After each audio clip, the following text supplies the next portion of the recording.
Did you ever wonder why you could be eating a healthy whole food diet and still not getting better? Hi, this is Dr. Mercola helping you take control of your health. And today we are joined by a leading expert, a truly innovative novel thinker who can answer that question. And that individual is Dr. Stephen Gundry, who is trained as a cardiothoracic surgeon. Doesn't do much of that anymore. He really focuses on treating people naturally. And he actually worked at the National Institutes of Health with a prestigious fellowship there, and was a professor of surgery and pediatrics in cardiothoracic surgery and head of that surgery department at the Loma Linda University School of Medicine in California, which you might recognize as being popular for vegetarian proponents. So he's got quite an interesting background. There's no question. You guys know that I read about 150 books a year. Most of those are health books, and I can read many of these books. The reason I can read so many is I walk for 2 hours a day on the beach, but a lot of these books I can read in under an hour because they're just saying the same old stuff, and you don't have to read it 100 times to know it. But Dr. Gundry's book, which is The Plant Paradox, is not one of those. It's really truly a resource you need to have and understand in your library if you're at all interested about health, because my biggest disappointment with the book is that I didn't read it before I published my book. So because I would have integrated a lot of what he has in there about the lectins, and the Plant Paradox and Fat Fuel, I believe, are the two best books for health books for 2017. So with all that preface, welcome and thank you for joining us today. Well, thanks for having me. Obviously, I'm a big fan of yours as well, and nice to meet you. Well, great. So I think we should I'll let you take control here because you're really the expert in this area. But the primary focus of your book, as I understand it, is to really understand the issue that these plant lectins have, these proteins that they make in defense, and that you've been studying for well over a decade and seeing truly profoundly amazing results just from applying these principles. So why don't we start at the beginning, and help people understand what a lectin is? Yeah, so the easiest way to think about lectins, plants were clearly here first. Even some of my evangelical Christians will give me the fact that plants were here for 48 hours before the rest of us arrived. And they had it really good before animals arrived because nobody wanted to eat them. From an evolutionary standpoint, evolutionary principles apply to all creatures, whether they're animals or plants.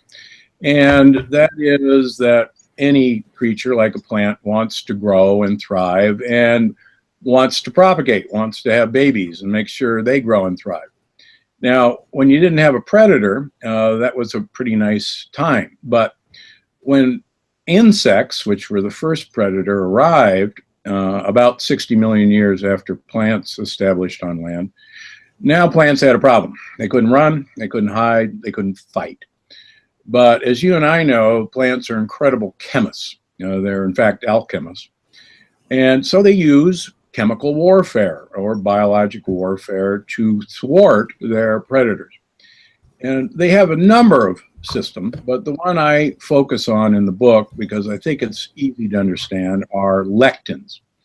And I'm saying lectins, Lectins, and not lecithin and not leptin, the hunger hormone. And so these are proteins that plants manufacture, and they're sometimes called sticky proteins because they, in general, seek out certain sugar molecules on the surface of cells to bind to.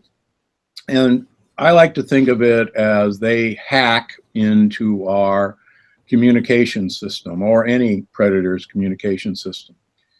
And they, for instance, insects, they attack a sugar called sialic acid, which, among other things, sits between the endings of nerves, and one nerve talks to the other nerve by acetylcholine jumping through that space, and sialic acid allows that to happen. And lectins bind to sialic acid and so interrupt nerve transmission. Now, if you think about it, paralyzing an insect is a really great defense system, because if the insect can't move, bingo, you've solved the problem. And one of the things I've learned through the years, through my patients, is we're just a giant insect to a plant.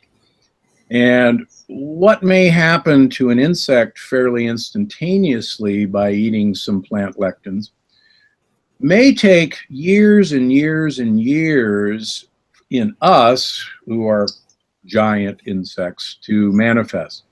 And it may manifest as neuropathy, may manifest as brain fog, it may manifest as arthritis or heart disease. But the longer I've done this now, the more I'm convinced that almost every disease process that I've come in contact with, we can trace back to, in one way, us interacting inappropriately with plant lectins. So that's a long-winded explanation for how plants don't like us, and they absolutely don't want to be eaten. And they've had 400 million years to work out defense systems. Really long time. Okay, well, thank you for that preface. And what impressed me most about your book is that our recommendations, for the most part, are really almost identical, which is the only other time I've, at least for food perspectives, I've seen that is with Dave Asprey's book, Headstrong. Because not many people get it. I mean, they really don't. But the food recommendations are just straight on target. The only difference is the exclusion of these plants that have these lectins. And for the most part, we the Fat for Fuel doesn't really recommend that many, but there's a few that sneak through, like some of the seeds and cucumbers, and certainly nightshade vegetables. So they're really aligned. And as I said earlier, I'm going to, we're putting a cookbook in the fall for Fat for Fuel, and we're integrating the lectin exclusion component because I think it's so crucial. But you do such a great job in the book of explaining the relatively complex science and going into great details of that, yet providing a practical strategy, which is a tough assignment to do, to bridge the gap, because usually you make the mistake going too easy or too technical, but you seem to have done a really nice job of integrating both of those together. So I'm wondering maybe if now we can, I think one of the observations that seems to be useful is that your plant paradox approach targets the mitochondria and the microbiome, which is really the thrust of getting healthy. And not many physicians, even integrative medicine physicians, understand the importance of mitochondrial function, but you certainly do. So why don't you expand on the integration of those two? Yeah, so one of the things that's interesting to me, my background at Yale was human evolutionary biology back in the Dark Ages. And I insist that you could take a great ape, manipulate its environment and its food supply, and predict you'd arrive at a human being. And I actually defended my thesis successfully. And one of the things that's been fascinating to me is we obviously concentrated on the human genome, but the bacterial microbiome genome is actually far more important. Our microbiome is, I think, our early warning system. And because about 99% of all the genes that make you and me up are actually non-human, they're bacterial, they're viral, they're fungal, I think, and a few others think, that we've actually uploaded most of the information processing about interacting with our environment to our microbiome, because the microbiome is capable of almost instantaneous changing and information processing that we actually don't have the ability to do. And we're beginning to realize, and you've been on the forefront of this, and I like to think that in my little neck of the woods, we're beginning to understand that the microbiome is not only how we interact with plant materials and get information from plant materials and also diffuse plant materials like lectins, but probably more importantly, our microbiome teaches our immune system whether a particular plant compound is a friend or foe, how long we've known that plant compound. There are lectins in everything, but the longer we've interacted with lectins and the longer our microbiome has interacted with them, the more our microbiome kind of tells our immune system, hey guys, it's cool, we've known these guys for 40 million years, chill out. They're a pain in the neck, but we can handle them. And then from an evolutionary perspective, if you then look at modern foods, say the grains and the beans, which we started interacting with 10,000 years ago, which is a blink of time, our microbiome has never interacted with those sorts of foods, and these are foreign substances. And what I go into the book is fast forward to 500 years ago, all of us in America, despite what Donald Trump would say, are not Americans. We're from Europe, Asia. And so none of us were exposed to a lectin from the New World until Columbian trade started 500 years ago. And one of the things that's been very impressive to me from what my patients have taught me is that 500 years to get to know a new lectin is speed dating in evolution, and I don't think it can be done. And there's some of our most cherished foods, the nightshade family that you mentioned, potatoes, eggplant, tomatoes, peppers, goji berries. They're actually an American plant. They were taken to China and trade.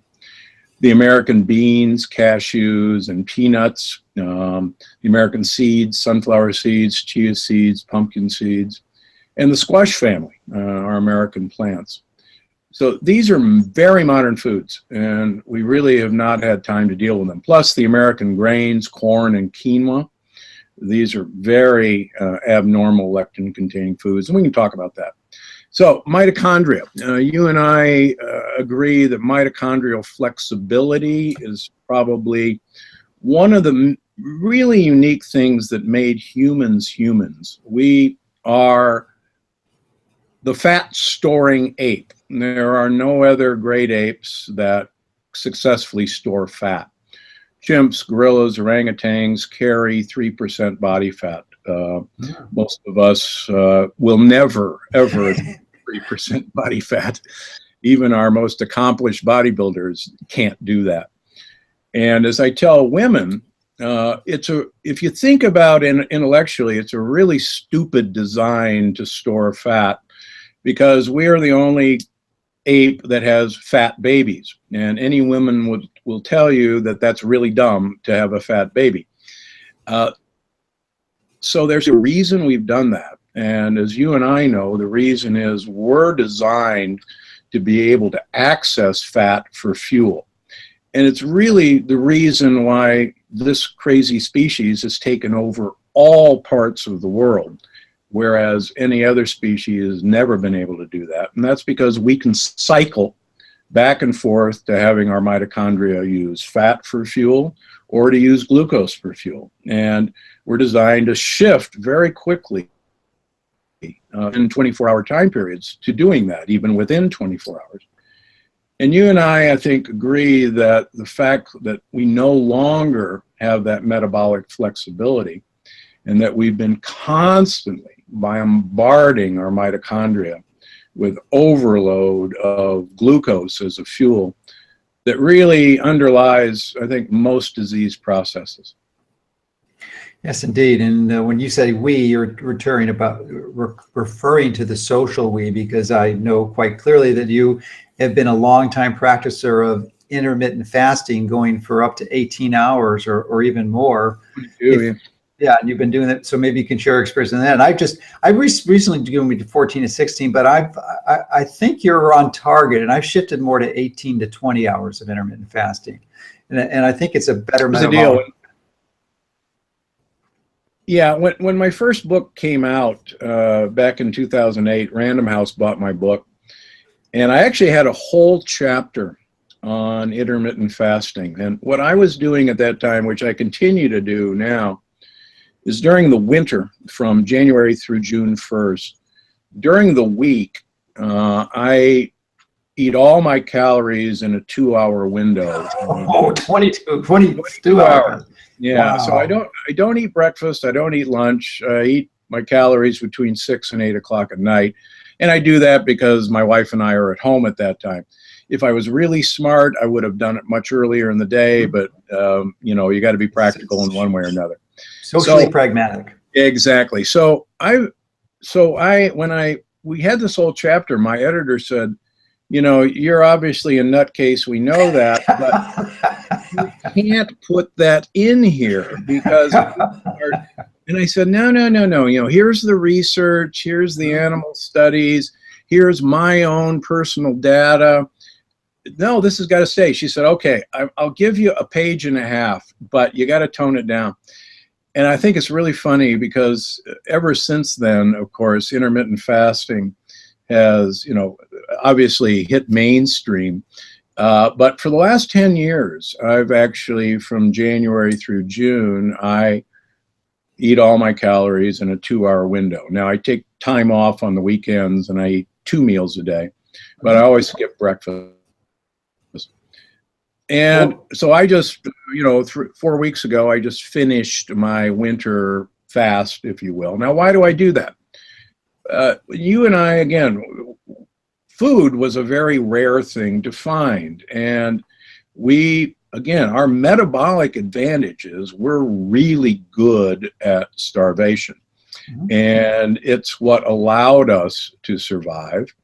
And we know that during food scarcity, not only do our mitochondria rev up, but more importantly, our entire immune system and genetic monitoring basically says, look, times are tough. We don't know when the next good food supply is going to come.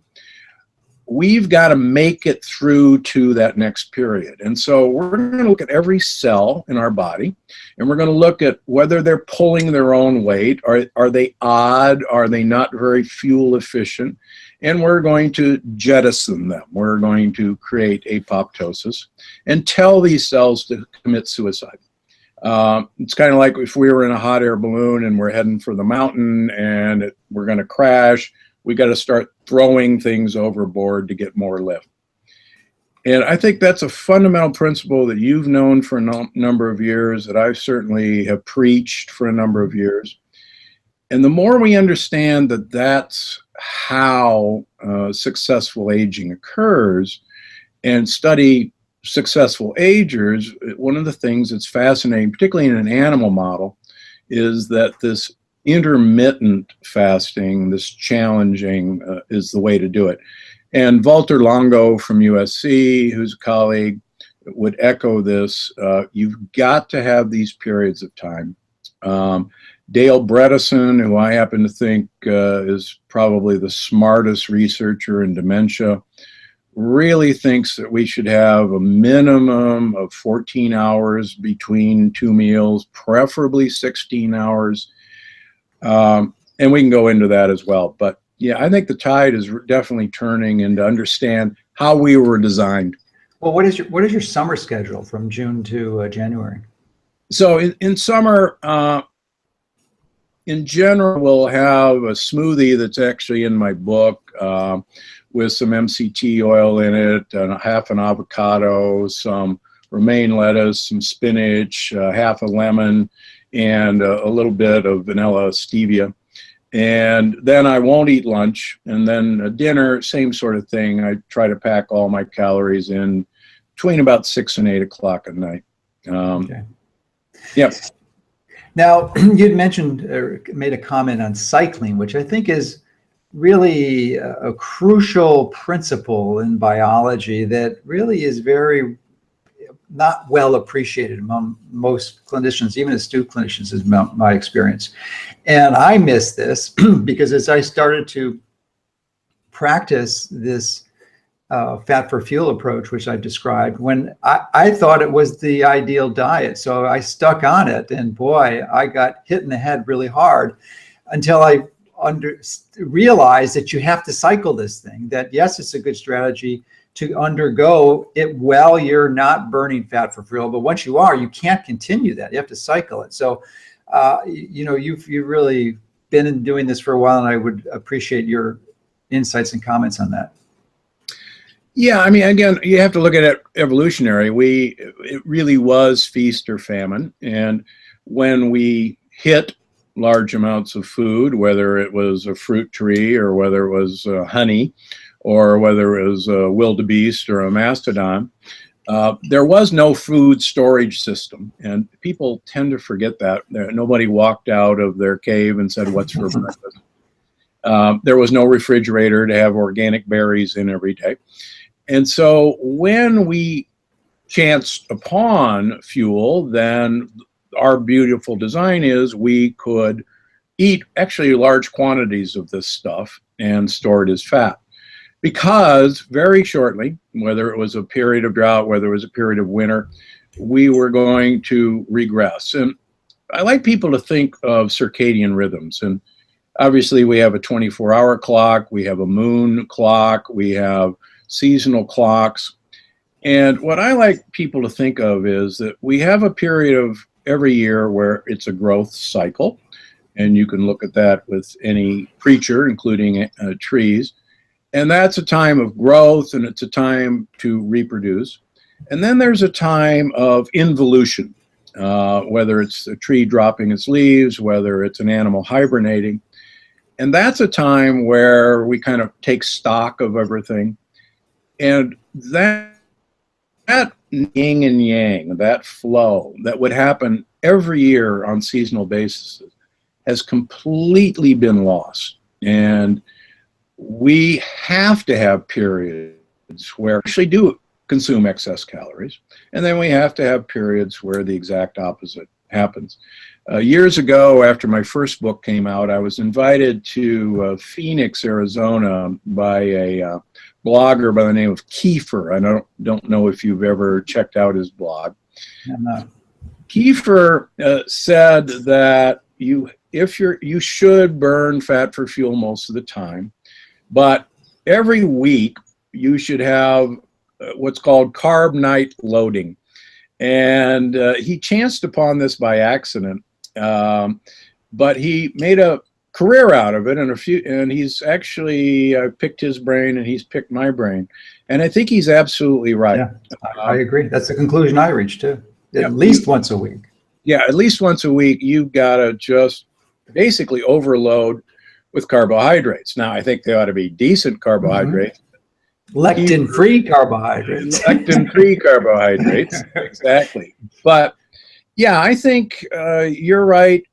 One of the things I liked about you for over the years is you go out on an extreme, and many times it bites you in the foot, and thankfully you're man enough to say, here's what I did, and here's what didn't work out, and here's what I've learned.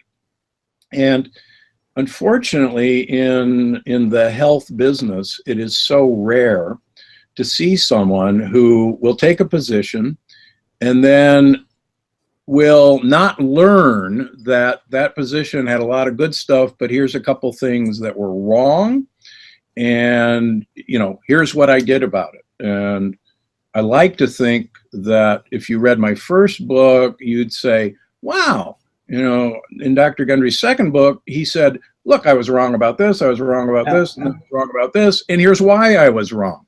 But there's a lot of folks, as you know. I just realized you're wearing an Oura ring. Yeah, exactly. Yeah. It's got to be in airplane mode, though. Uh-oh.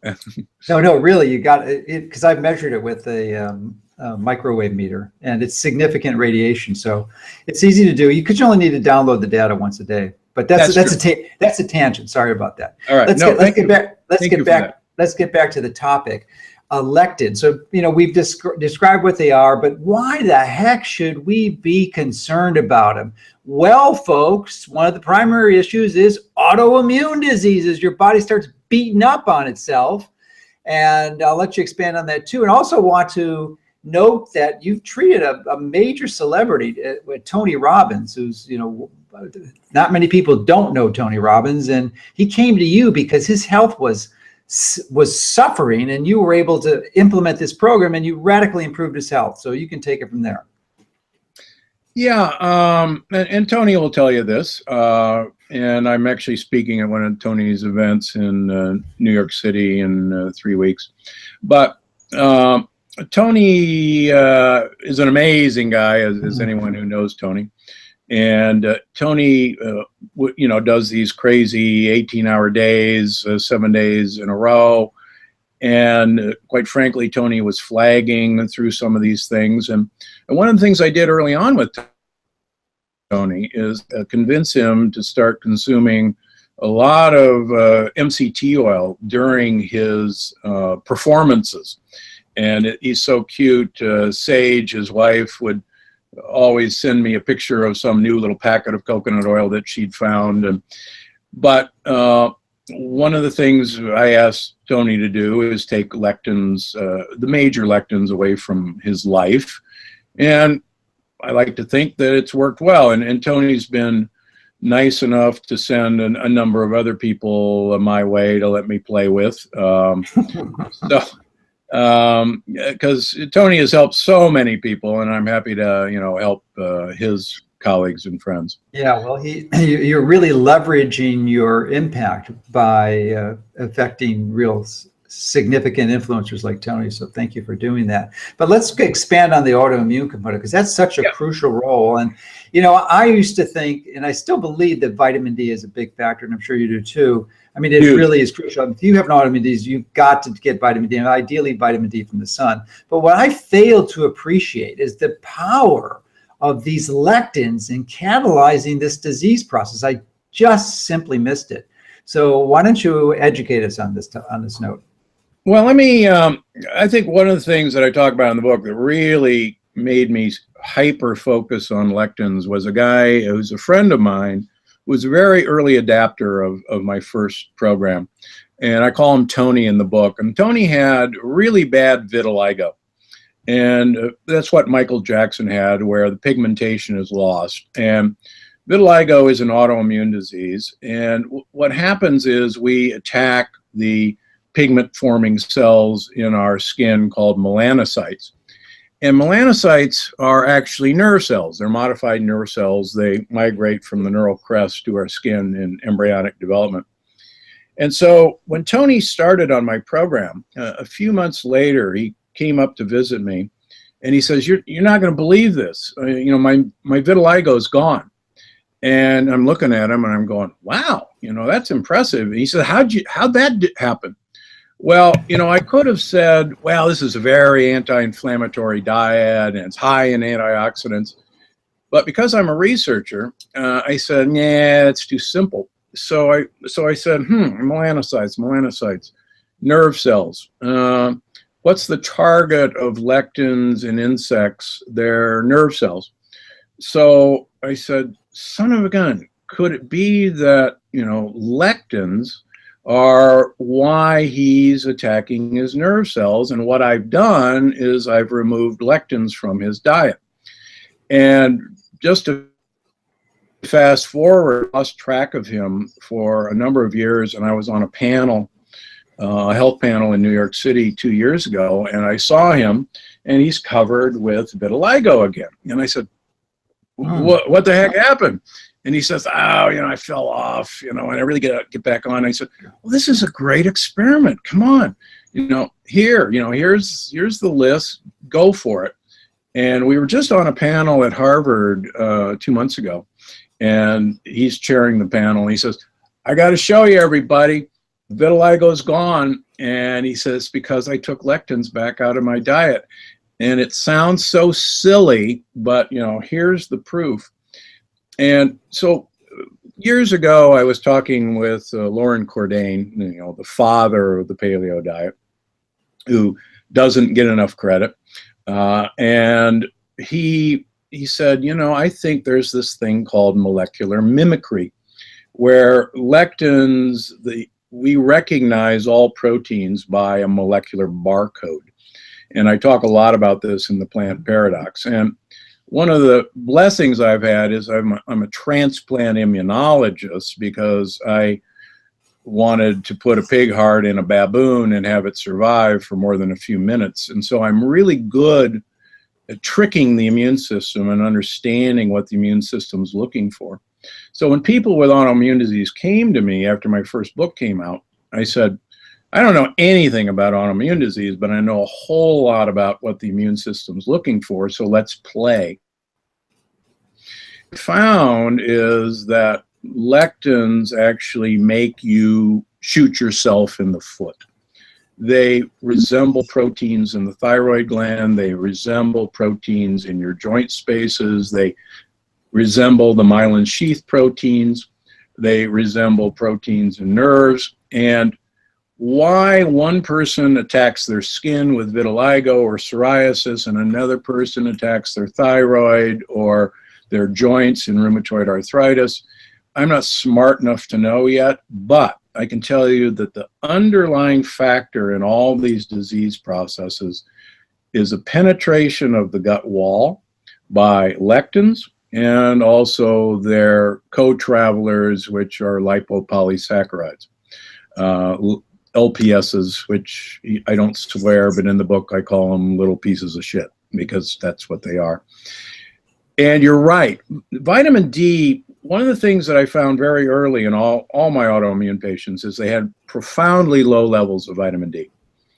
And I was shocked that some of these people, I would have to give 20, 30, 40,000 national units of vitamin D3 every day to get D levels up towards 100.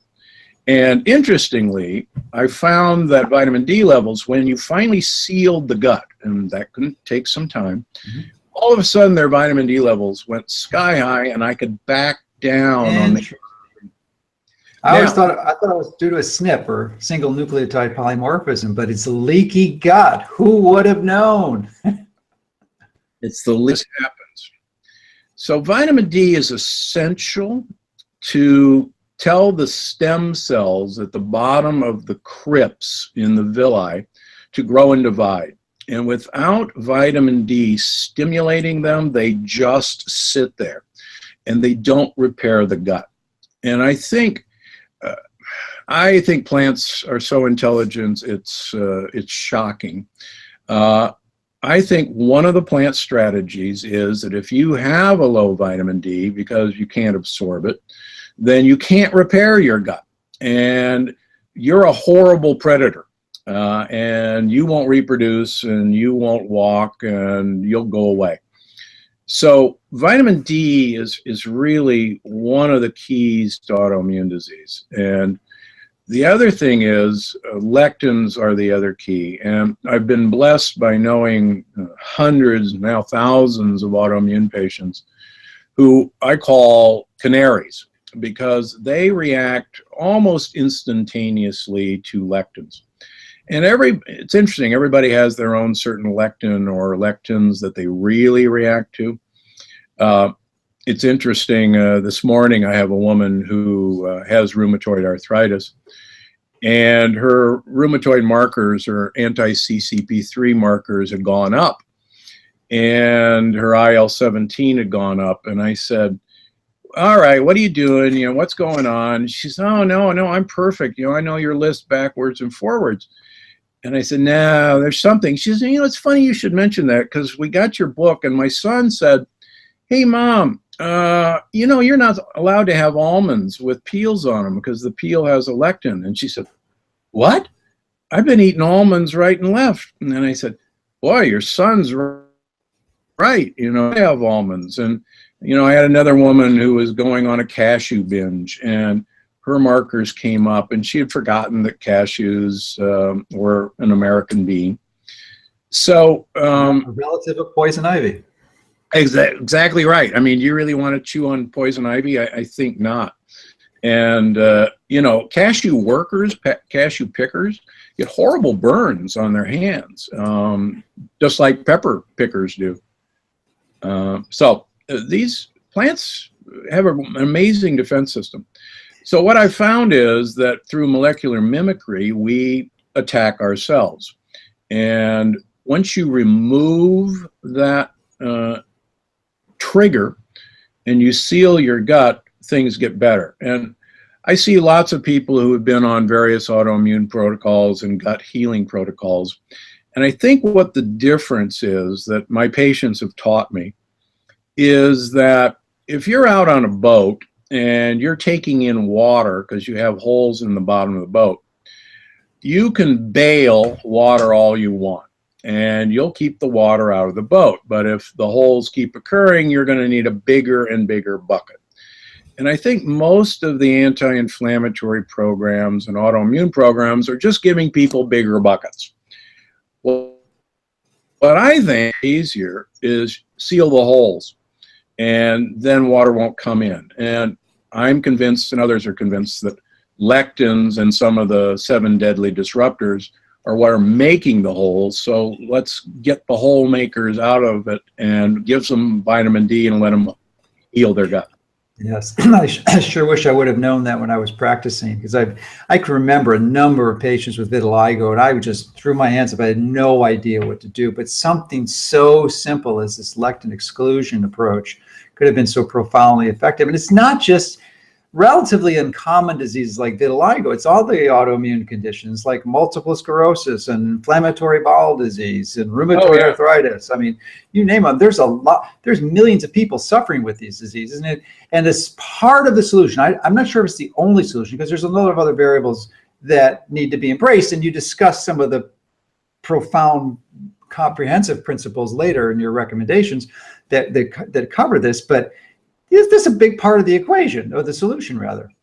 Oh, it really is. I mean, I'll give you an example. This morning we got a phone call. I'm seeing a little boy in August for the first time with Crohn's disease, and he's been on my program just because they got the book for 2 months now, and he's actually been thriving. And yesterday, for some I don't know why, the mother decided to give him a very large bowl of grits, corn grits. And they called this morning in a panic because he was having terrible abdominal pain and started having bloody diarrhea this morning. And, you know, my staff and I are looking at each other like going, what, you know, why would you do this? You know, I was just eclectic. And I mentioned a young woman who has Crohn's disease in the book, who her doctor, well-meaning doctor at the Mayo Clinic, told her that food had nothing to do with Crohn's disease. And she had been cured of Crohn's disease with my program, but he told her it was the placebo effect. I still laugh at that one. But so she ate a couple of Christmas cookies after she got off the phone with him. And of course, it was like throwing a bomb in her stomach, and she had horrible cramps and diarrhea. And like she told me, she said, we Skyped, and she said, why don't doctors see this? And like I talk about in the book, you know, we can't see unless our eyes are open. And, you know, one of the things that benefited you, you're a DO. You luckily were not down the allopathic path. And so you luckily had your eyes open. And I was lucky enough when I met the guy who changed my life, Big Ed, who cleaned out his coronary arteries with a diet and supplements, to have my eyes open. And I said, this is not a placebo effect. This is not chance. How did this guy do this? And luckily, because of my evolutionary background, I was able to put together. So great. Well, let's talk about 2 common lectins that are not in the nightshade family that I think people would really appreciate more information on. One of them is milk, and we talk a lot about the benefits of raw milk on our site, but it turns out about 2,000 years ago in Northern Europe, there was a spontaneous mutation in the cows up there that caused them to make the derivative of casein protein, the A1, and it would normal as A2, and that just caused havoc on steroids. So why don't we address that? Because it's not just raw milk, it's the dairy and all the dairy products that are manufactured from them or produced from them. Yeah, you know, casein A2 is the normal protein in milk besides whey. And it's present in sheep, it's present in goats, it's present in water buffalo. But like you said, most of our cows, in fact, most of the cows in the world are casein A1 producers.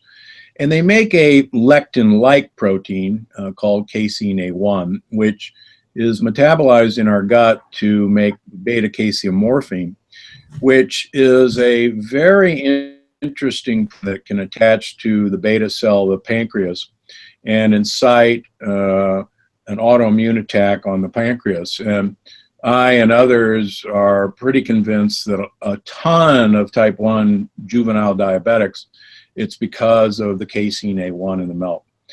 I've been convinced through the years that not only is it the problem, but the people who think they're lactose intolerant or that milk gives them mucus, it's the casein A1. And one of the reasons I know that is so many of my lactose intolerant patients will go to Italy and have gelato.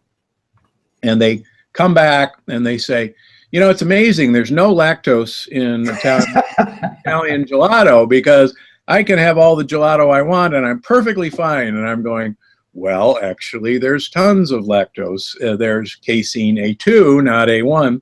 And you've been reacting to casein A1. And you're right. Raw milk is great as long as it came from the right cow. And I even bring a example in the book of a lovely woman who had arthritis, got her off of all her drugs, and she was visiting a friend in the Napa Valley, and her friend said, I've got some great raw yogurt, cow yogurt for you.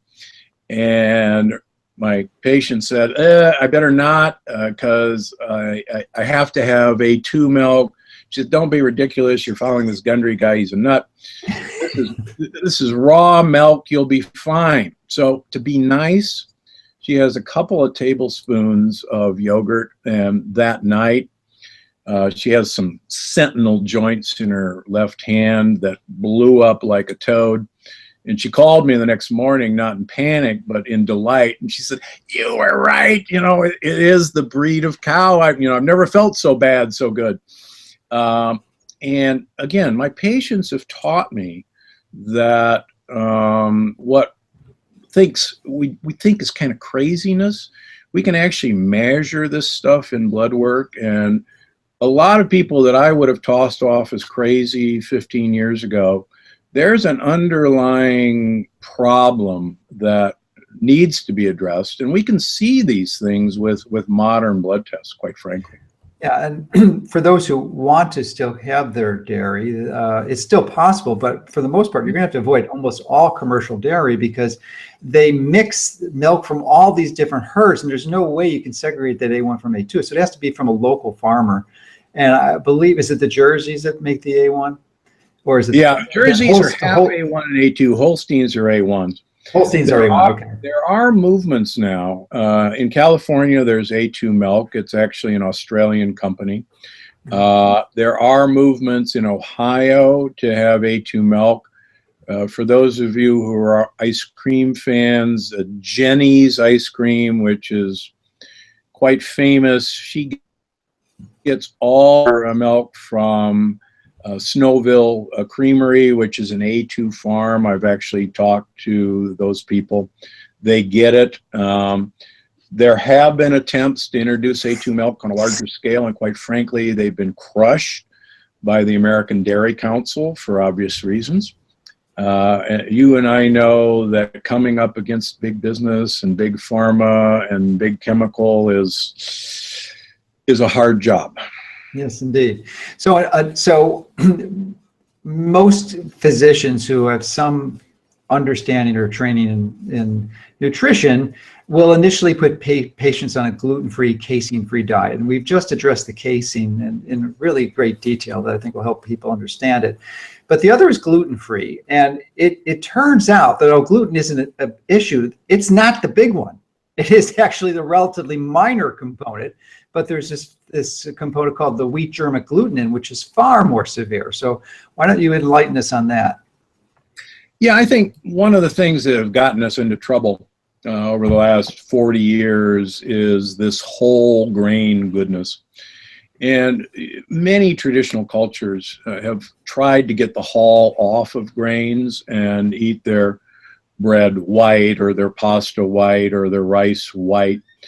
And there's a nasty little lectin called wheat germ agglutinin in hull in the wheat germ. And if you want to produce heart disease in an experimental animal, one of the best ways to do it is wheat germ, give the animals wheat germ. And wheat germ agglutinin actually... A common health food in the 70s. Yeah, oh yeah. At Loma Linda, I was putting wheat germ on all my stuff and wondering why it's big facts. But the interesting thing about wheat germ agglutinin is that it binds to insulin receptor sites. And so lectins are fascinating in that they'll hit docking sites on a cell and they'll hit insulin receptors. Now, normally, a normal hormone will dock, give its information, and then release. What happens with these pseudo hormones is they don't respond to the same information. So they dock, but then they never leave. So it's kind of like if they hit the insulin receptor on a fat cell, they turn on lipoprotein lipase, and you just pump sugar into the fat cell and turn it into fat constantly. In muscle cells, the exact opposite happens. They'll attach to the insulin receptor of a muscle cell, but in that case, it actually blocks insulin from delivering sugar into the cell. And I see so many long-distance runners who are carboholics who look like concentration camp survivors because they're really cachectic and sarcopenic, because they blocked actually all the insulin receptors in their muscles. And my wife used to run the Boston Marathon, and thank goodness she gave that up when I showed her the data, but as has Mark Sisson and other people. But one of the interesting things that I talk about in the book is long ago, things that promoted weight gain from a given number of calories would be miraculous. And the lectins like wheat germ agglutinin, the lectins in beans, are miraculous ways of making us store. We could have realized that, because the only way we've ever been able to fatten an animal for slaughter is to give them grains and beans and some antibiotics. And if that's how we fatten animals, guess what? That's how we fatten us, and it works really well. Yeah. Now, and some people observe that when they travel to Europe and they have the bread over there, they don't notice a problem, and that's because the lectins have been removed because they made the bread the way it was supposed to be made. So yeah, and let's find out why. Right, and what's happened in Europe, of course, is that they've always used traditional methods of raising bread. They use yeast or sourdough, and yeast and bacteria are actually pretty good at breaking down the gluten molecule and other lectins. And the idea of a French person having a whole wheat croissant is just an anathema. And now we're seeing whole wheat pasta over in Italy, and tourists, and it's like, what? These guys have figured this out. What are we doing? The other thing that you're a big spokesperson against, and I am too, is glyphosate. Mm-hmm. And of course, it's banned in Europe for very good reasons. And so, as you and I both know, this miserable chemical Roundup is used on all conventional grains and beans and flax. And it is in the animals we eat, and it's in all of our baked goods. And as you know, it's in our wine in the United States. And this stuff potentiates gluten to people who are not even gluten sensitive. And as you know, and I know, it totally screws up the way our liver manufactures the active form of vitamin D. It hits cytochrome P450. It's one of the reasons that the Europeans are so far in health, and it's one of the reasons why so many of my patients can go back to Europe and eat their traditional diet and think they're cured, and now they can start eating bread, and they come back and eat a piece of bread, and bam, the whole thing starts all over again. Yeah, and not only does the glyphosate chelate important minerals out and really disrupt the sugarmate pathway and decimate our microbiome, but it also, as I understand it, increases the leaky gut, which allows more of the lipopolysaccharides to enter the bloodstream and just contribute to this whole issue. So they work synergistically with the lectins. It's a 1-2 bad punch for you. Yeah, absolutely, absolutely. So I'm wondering, having been a professor at Loma Linda, and the majority, and I've never been there, I've certainly known many friends who were Seventh-day Adventists. It's Seventh-day Adventist University, and most of who are vegetarians. So what is the expectation there as a faculty member, and what percentage of the people in the community are vegetarians, and what has been the response of that community to your lectin message? Well, so I'm not an Adventist, although I've done many mission works for the Adventists, and they do really good work. I ate a Adventist vegetarian diet pretty much for 15 years, and I've never been sicker in my life.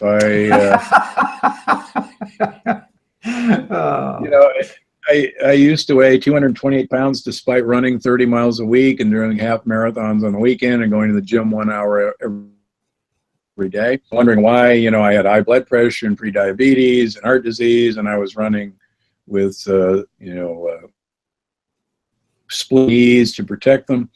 And it wasn't until I realized that that's a pretty good diet to, cause arthritis. And quite frankly, we have a fabulous orthopedic department at Loma Linda because the grains are pretty doggone mischievous for that. But the thing that I think is interesting, I've through the years been good friend with the head of the Adventist health study, Dr. Hughes, cardiologist.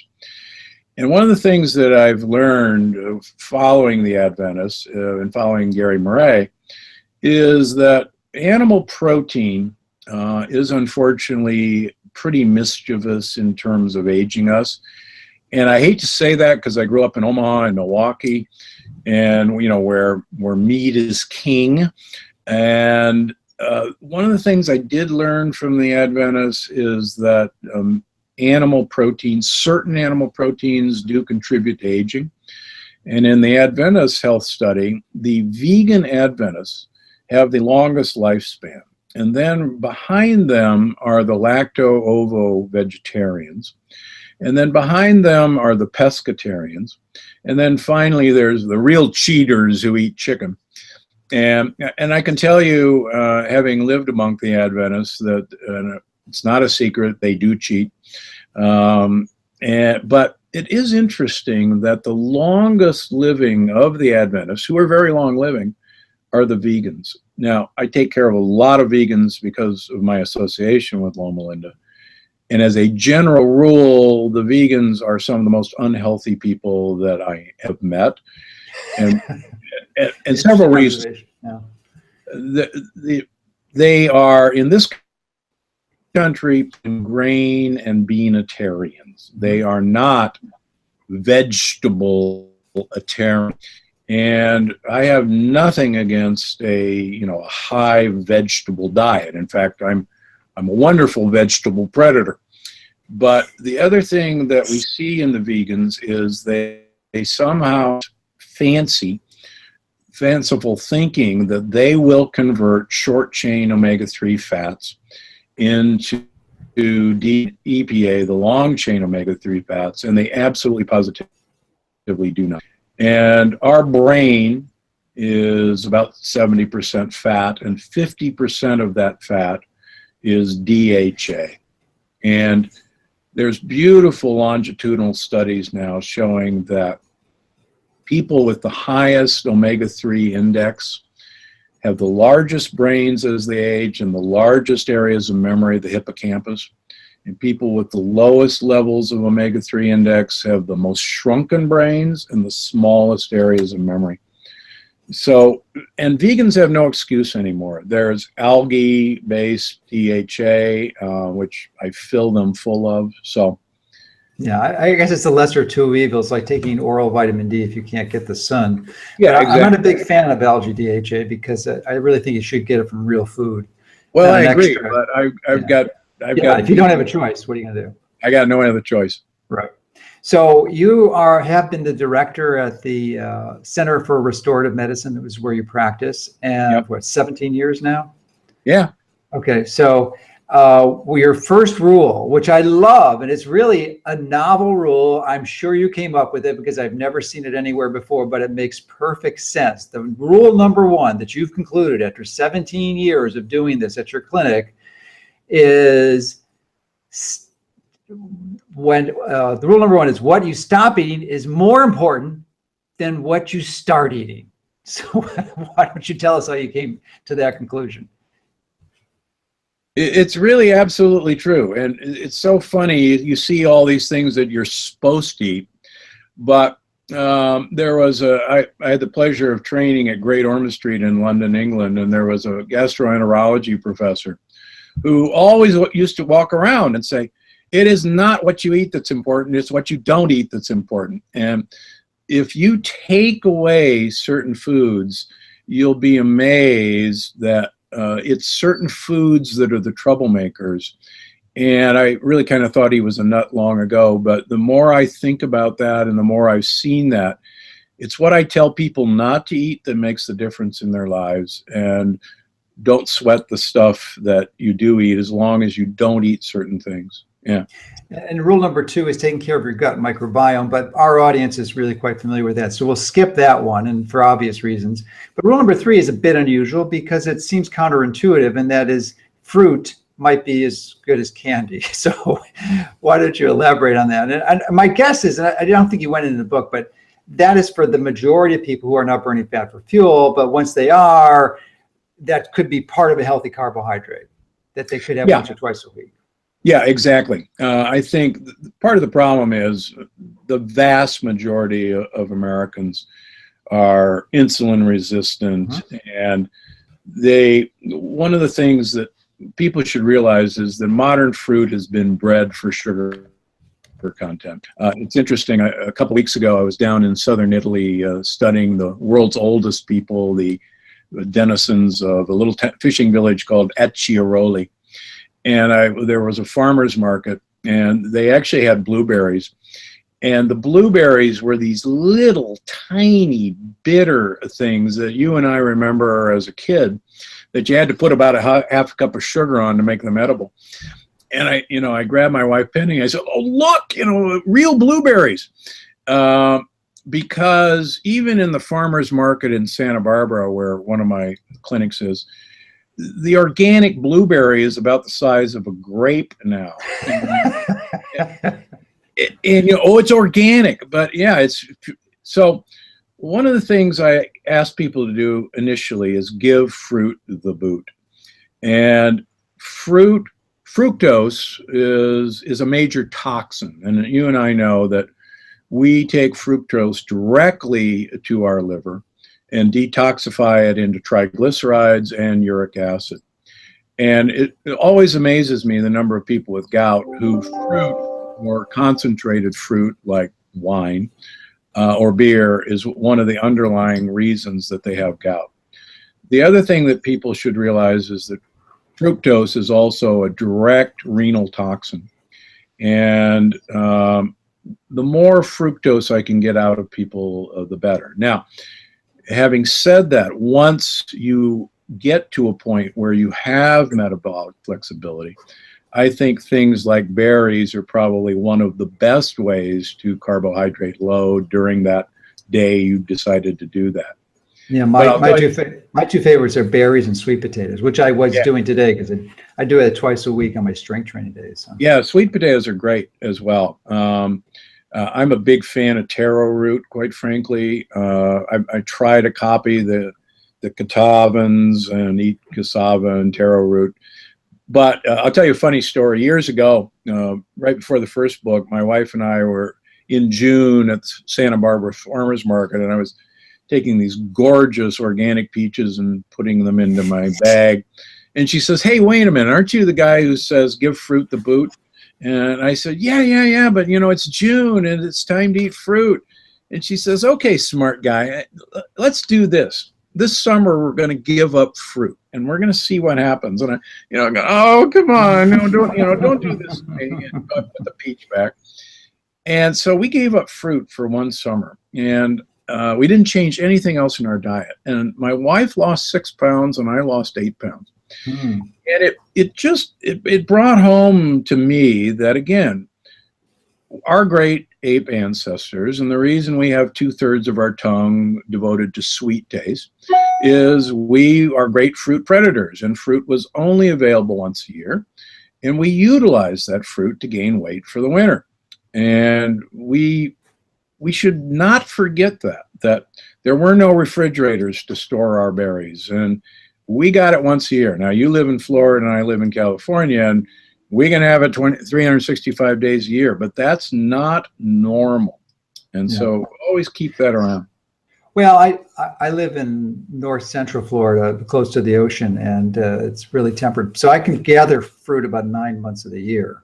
But I only eat the fruit that I pick off my own land. That's it. I don't buy any store-bought fruit. So and when it's I can only eat it when I harvest it. So if it's not growing, that's it. Like peaches, you can I probably gathered like 10 gallons of peaches, but it's 2 weeks. That's it. No more peaches for the rest of the year. Yeah, that's exactly right. And I talk about this in the book. One of our problems is that our computer program can't imagine that a 747 could bring a blueberry to Costco in February from Chile. And as I talk about in the book, all these fruits are picked unripe, and they actually have a very high lectin content. And ethylene oxide gas them to make them appear ripe, but they're actually full of lectins that would normally have been dissipated if the fruit had been allowed to ripen normally. And it's just another way we've done ourselves in. All right. Well, we're coming to the end of our time together. So I'm wondering if you could summarize any key important points, or maybe we've got a little more time. So if there's something that we didn't cover that you think is important, we could review and we can close. Yeah, I think the high points are that people are unwittingly allowing lectins into their body. One of the things that's destroyed us is broad spectrum antibiotics, not only given to us, but also in the animals that we eat. The other thing that has been a real eye opener to me is the effect of the non-steroidal anti-inflammatories, things like Advil, things like Aleve, ibuprofen, naproxen. These things seriously are like swallowing a hand grenade. They actually denude the wall of our gut. There's new information that as little as 4 days of taking an NSAID will dramatically increase your risk of heart attack or stroke, because it literally lets in all these LPSs and all these lectins into our bloodstream. And, you know, there's even children's Advil now, and it's just horrible what we've done. And drug companies know this happens, and I show the evidence in my book. They've known it, but we've been in the dark about it until recently. Yeah, I was a pharmacy apprentice in the 70s, early 70s, and I remember when Motrin, which was the first NSAID, after aspirin, ibuprofen, was released, and you couldn't prescribe it for more than a few weeks. That was it, and you had to pay to stop. That's right, because it was so dangerous. Yeah, but now it's over the counter. Yeah.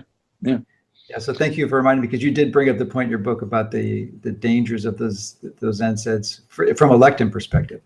So I couldn't endorse your book more strongly. I think if you are a health advocate and have not heard of this, you would be beyond foolish not to pick up a copy of this and put it in your library. It's really vital information to optimize not only your health, but the health of people that you know, that especially if they're struggling with an autoimmune disease. I mean, it's just nuts not to integrate this. It's if you've been following the fat for fuel approach, it's just a minor tweak, but it is a very important tweak that I wish I would have known about earlier, because as I said, I clearly would have integrated, but it is in my new book coming out in the fall.